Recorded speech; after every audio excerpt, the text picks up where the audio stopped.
open up the door. Howdy, y'all, it's Curious Raven. We are on day 7 of Octoberspook. This is going to be another short one. It's by PietvanSandwijk. I hope that's how you say it. I'm sorry. I tried my best. The title is I Witnessed Something at the Church Near My House. I wish I hadn't. Something strange is happening at the small church near my house. I've stumbled upon some horrific things there, and I'm not sure what to do. I live in the suburbs, in a quiet area with 15 houses scattered around. Going into the city takes 40 minutes by car. I don't know any of my neighbors. I only know John, who lives closest to me. I work as a data engineer for an insurance company, but I won't bore you with the details. What matters is that it takes me 2 hours to get to work, so my days are long. I wake up at 5 a.m. and I don't get home until 8 p.m. I usually don't do anything once I get home because I'm too exhausted. Only on the weekends do I have some time for myself, which I use to work on my photography skills. Last Wednesday, I went to a restaurant with my colleagues for a team outing after work. I still had to work at 9 to 5 that day, so I felt drained before it even started. Socializing is already tough for me as an introvert, and keeping up with the group was exhausting. I'm mostly stuck to polite conversation, as I'm not sure what kind of conversations I'm supposed to have with colleagues aren't work-related. We stayed at the restaurant until 9 p.m., and since it was in the opposite direction of my house, I had a 2.5-hour drive ahead of me to get home. As I was driving back, I hit another delay, a crash on the highway that added another 30 minutes.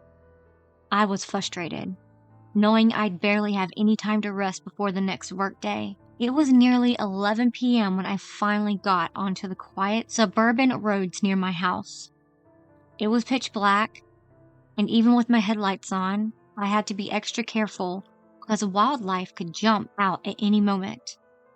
It once happened to me that a deer jumped in front of my car and just stood there.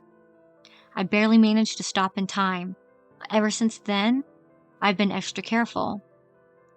When I was about 10 minutes from home, I passed by the small church. It always seemed a bit eerie to me. It's never really used except for the occasional funeral. The building seems to be on the older side, so I assume it is kept around for historical value. The church looked particularly sinister that night. Despite my tiredness, I saw an opportunity to take a good picture for my photography portfolio. I stopped the car and took a few photos, then went back inside to review them. In one of the photos, I noticed something. After adding some filters to the photo to enhance the quality, I saw a bike and a person sitting on a bench near the church. It wasn't visible in the other pictures, probably because of the angle and the darkness. It was strange for someone to be at the church that late, so I looked back at the bench from my car, but I could not see the person sitting there.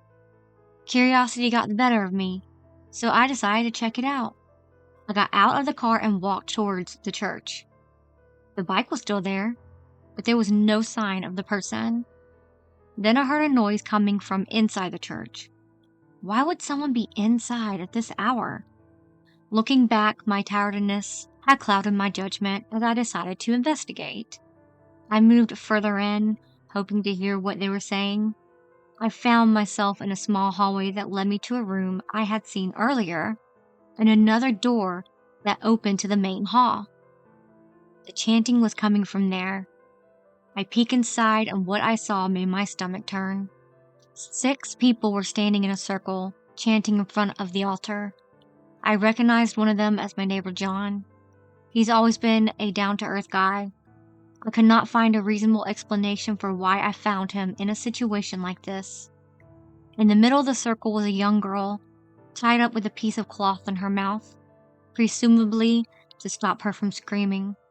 The chanting continued, and that's when a 7th person entered the room, holding a staff. He must have been their leader, because the others immediately turned towards him as he approached the altar. Tonight we live. The world is against our practices. Therefore, we shall not engage, but sacrifices must be made. Not for us, but for him. Fearless leader, accept our offering. Bless us with your guidance, your wisdom, and riches. I realized I had just walked into some kind of cult ritual. The group resumed chanting as the leader approached the girl. After they finished, each of them cut their arm with a knife, letting the blood drip onto her. Please accept our offering and bless us with your guidance, wisdom, and riches. Before I could fully grasp what was happening, the leader plunged the knife into the girl's stomach. Without thinking, I screamed, "No!" which I instantly regretted. Their heads turned towards me. One of them started running towards me, and I bolted out of there as fast as I could. I made it to my car, locked the doors, and started the engine, just as the man tried to open the door. He stared at me with a big twisted smile as I sped away. I called the police as soon as I got home, explaining what I had just witnessed, but they believed I was prank calling them. I didn't sleep at all that night. The man who chased me saw my face. John knows who I am. He'll find me. This morning, I found a letter in front of my door. You are invited to celebrate the church's 350-year anniversary. Please, someone help me. That was a good little story. I feel that some of that actually really does happen in real life, with all this craziness going on. But I will see y'all tomorrow. I love y'all so much.